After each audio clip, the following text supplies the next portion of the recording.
Hi, it's Veronica Pearson with the Billionaires Report, and we're here talking today with Charlotte Mayor Anthony Foxx, and we want to welcome you to the Billionaires Report, and thank you for meeting with us today. Thank you very much. So how are you doing today? I'm doing great. I hope you are. So I'm fine. One of the things that we wanted to talk to you about was the American Access Dialogue Series, and I want to find how did that come about, and what gave y'all the idea to extend it all the way to the DNC? Well, when we got the Democratic National Convention to come to Charlotte, one of the questions I kept getting asked was, how are we going to make this meaningful to people who live here, not only in the city of Charlotte, but across the state and across the country? What's going to be left behind? And one of the things that I believe is that creating conversation about some of our most intractable issues is a good way to engage our community in thinking through how we're going to be better after this convention is over. So I sat actually down in my office with Charles Ogletree, who's a professor of law at Harvard Law School, and we basically gamed it out and decided we were going to do this dialogue series. So it's actually become quite an interesting series of discussions about issues like housing, how we're going to create jobs, particularly in urban communities going forward, and the next one will be about education. I know last night's series focused on housing, and you had Secretary of HUD Donovan there. And one of the things that he was saying in the initiatives that y'all are putting into play is dealing with the homeless here in Charlotte. And he was like, Charlotte is leading in one of the major cities that is tackling that professionally or complementary to the city, so to speak. What are some of the ways the private and the public and the nonprofit sector can get involved with that to kind of accelerate the decreasing of homelessness, especially with vets? Well, I tell you, we have too many veterans on our streets today, and with 1 million veterans that are going to be coming down off of conflicts overseas, I worry that the challenges of housing our veterans when they return home is going to get worse. So it's a very important issue. We have several vehicles through which people can get involved. We have shelters, obviously, in the community that house people, and out of the chronically homeless in Charlotte, more than 300 of them, of the 800 people who are chronically homeless for long periods of time, are veterans. And so helping our shelters financially, volunteering at the soup kitchens and that sort of thing is a very practical way that many people can get involved. In addition to that, we've had some successes with the private sector doing larger scale things. You may have heard of More Place, which is a new SRO, single room occupancy structure that's been built in our city at a cost of $10 million. The cost of constructing it was actually the low part of the cost. The other part of the cost was basically creating a fund that would provide the supportive services for people who are chronically homeless. Now, the reason we want to talk about chronically homeless is because that's the group of people who sort of turn in and out of shelters.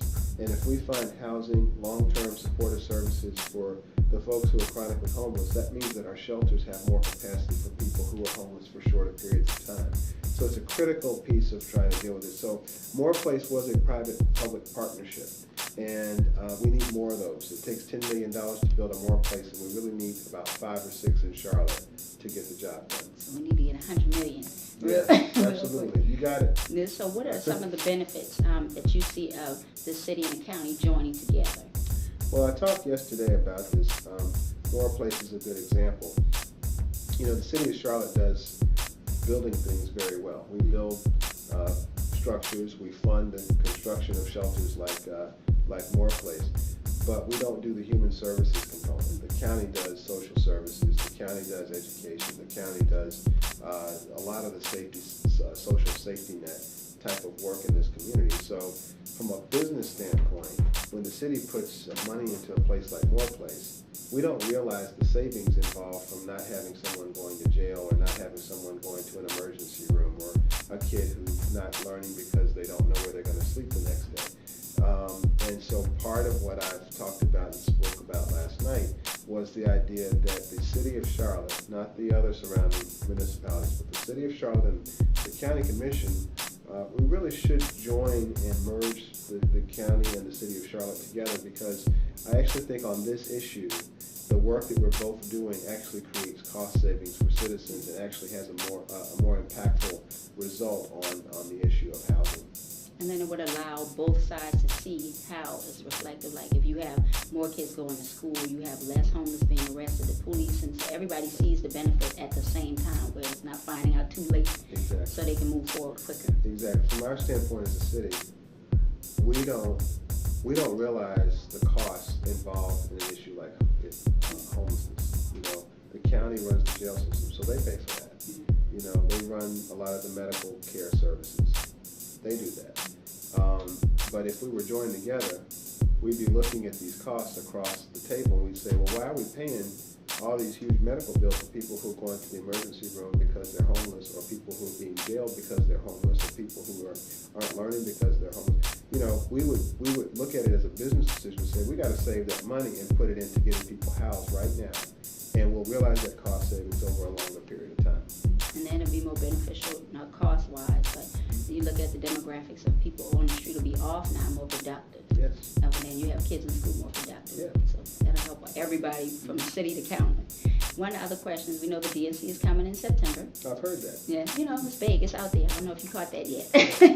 But what are some of the benefits, or what are some of the things you want Charlotteans to take from the DNC, and what the world will see Charlotte as during the DNC? Well, I think, you know, Charlotte has attracted so many people from all over the world to live here, including you. Yeah, including me. I don't think anybody's a Charlottean out there yet. And we're very proud of the diversity that Charlotte is welcoming. But one of the things I don't think we've done very well is we haven't talked about ourselves in terms of what the character of the community is. You know, we talk about Charlotte as a good place to live, work, and play. But there's much more to our story than that. And, you know, I want people to know this was the city that when, you know, the Brown decision came out and the school systems were integrated, that Charlotte was a southern city that was known nationally as a city that made integration work.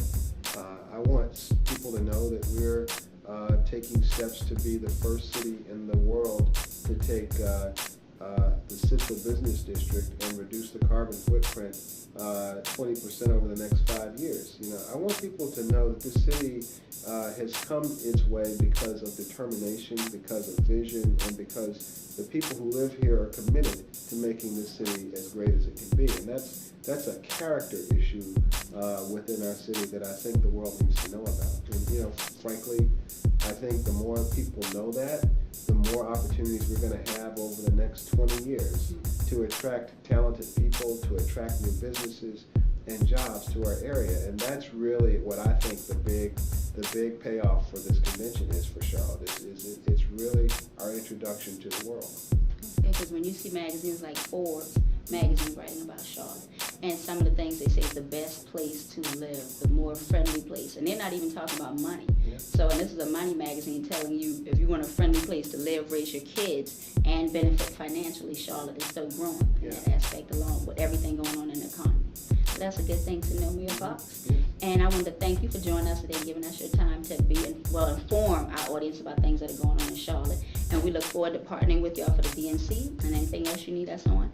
And we want to thank y'all again for joining us for the Billionaires Report. And you can find any information you want to find on anything about Mayor Fox initiatives, from the youth program to the business economic development with China, on mayor.charmac.nc.org.